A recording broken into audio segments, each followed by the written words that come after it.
When the Toyota RAV4 Prime plug-in hybrid landed on the scene in 2021, it didn't really have a lot of competition, but today it certainly does. So how is it holding up in the face of an increasingly crowded landscape? Let's take a closer look. So for starters, let's talk about why compact SUVs and plug-in hybrids specifically are important and why you should care about the Toyota RAV4 Prime. A lot of us have heard about EVs and the big deal that's being made about how good they are for the planet, and you can drive with zero emissions, you never have to go to the gas station, and that's great. But a lot of people aren't ready to make that full transition, and for people who want to test the waters, a plug-in hybrid is an excellent compromise. With a plug-in hybrid, you can go for a certain amount of time, certain amount of distance on electric power, but then when you need to go further than that distance, you can use a gas engine that's also part of the vehicle and visit a traditional gas station without having to stop for a long charge. The Toyota RAV4 Prime was one of the first vehicles to offer this functionality in this segment when it landed back in 2021. And today in 2024, it uses the same powertrain that it did back when it launched, a 2.5-liter Atkinson cycle 4-cylinder engine, which is tuned for fuel efficiency, plus electric motors. It produces 302 horsepower, which is more power than you'll find anywhere else in the RAV4 lineup, and runs through an electronically controlled CVT, continuously variable transmission, as well as electric all-wheel drive. And what we mean by electric all-wheel drive is that the rear axle is driven by one of those electric motors that's part of the hybrid system. And although we do live in Canada and all-wheel drive is very important, don't let the fact that it's called electric all-wheel drive sway you. For the vast majority of people, the functionality is going to be just as capable. More importantly for most drivers, the Toyota RAV4 Prime can go up to 68 kilometers on just electric power, so you can drive that distance without having to use the gas engine at all. And if you choose to do the electrical work and install a level 2 charging station at home, you can recover that charge in just 2.5 hours. But you can also charge a plug-in hybrid just in a regular wall outlet, and you'll do that more or less overnight. And although the RAV4 Prime was one of the first to land in this segment, to this day, that 68-kilometer distance remains the best in class within the mainstream brands. Now, once that electric charge runs out, the RAV4 Prime will operate much like a RAV4 hybrid would, where it will alternate between the electric motors and the gas engine to operate as fuel efficiently as possible. And in that regard, the RAV4 Prime is very close to best in class as well, where it averages 6 liters flat per 100 kilometers combined in hybrid driving. The only vehicle in its class that does better is the Ford Escape plug-in hybrid, which averages 5.9 liters per 100 kilometers, and that 0.1 liter per 100 kilometer difference is not going to make much of a difference to people. While we're doing some comparisons on figures within the class, let's run through a couple more numbers.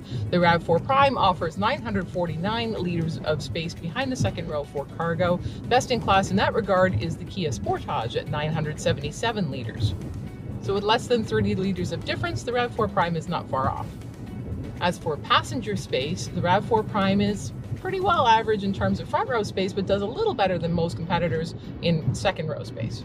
Now let's run through how it drives. That 302 horsepower we mentioned at the beginning, and we have to say Toyota doesn't provide combined torque figures for any of its hybrids because different motors and engines come in at different points, and so there's not one perfect spot where you get the peak amount of torque, so that's understandable. But the 302 horsepower does make a difference in terms of feeling like this SUV has plenty of energy, it gets going quickly. Some of its competitors offer an automatic transmission as opposed to a CVT, and I will concede that the automatic has a more natural drive feel that's closer to what the average driver would be used to. And Toyota has packaged its RAV4 Prime with its sport packaging. You'll notice when you go through trim levels on Toyota products, there are trims that are labeled LE, XLE, or SE, XSE. The L trims have a more relaxed feel in their drive characteristics. The suspension tends to be more compliant, whereas the S trims tend to be a little more sporty, a little more energetic, a little tighter in the suspension, and that's very much the case here. It's a little firm, not overly so, it's not teeth-rattlingly firm, but it may be firmer than some drivers would prefer.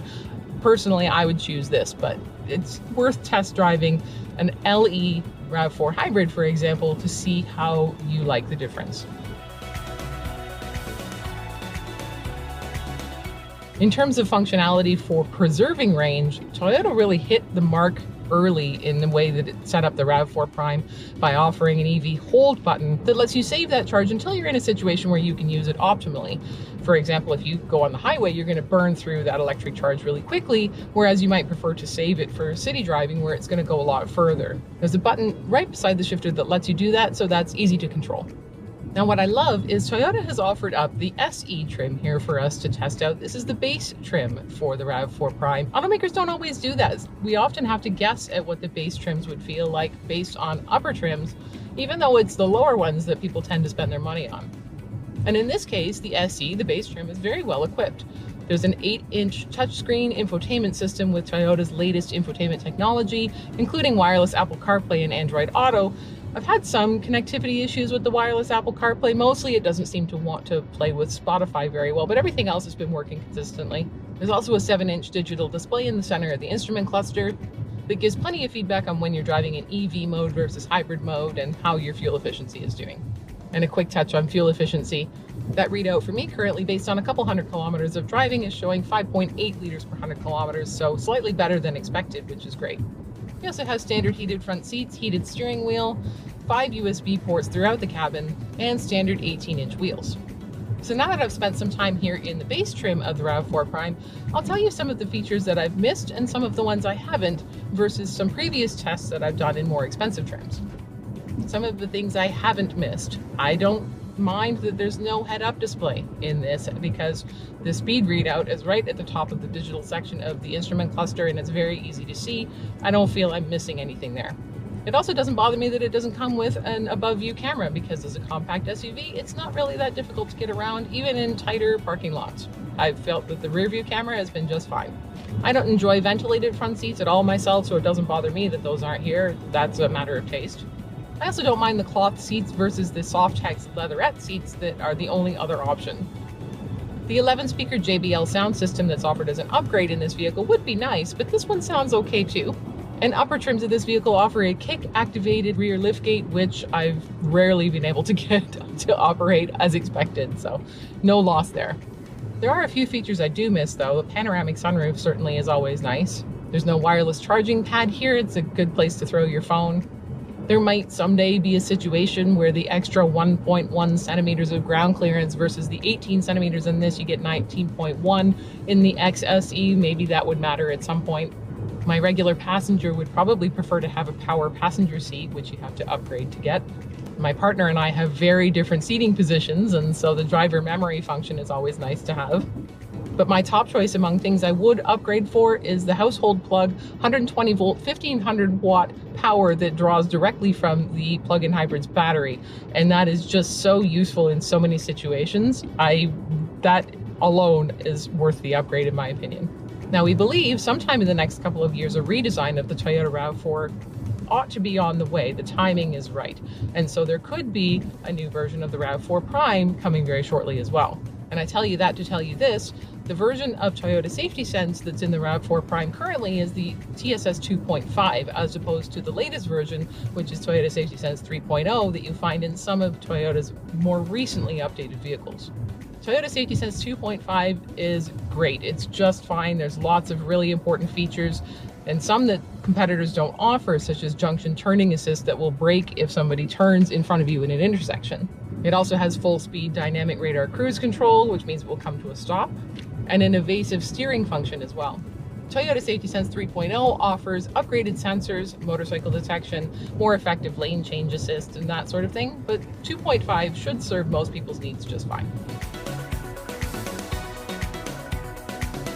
So I have two sticking points with the RAV4 Prime. One of them is that it's currently the priciest among entry points for compact plug-in hybrid SUVs. And the other is that because it's got that CVT as opposed to an automatic transmission, it is a little less pleasant to drive than some of the alternatives. But that is thoroughly made up for through the fact that Toyota continues to hold the best range in class in this segment at 68 kilometers. And as a longtime leader in the hybrid space, Toyota offers proven technology that is sure to last the test of time.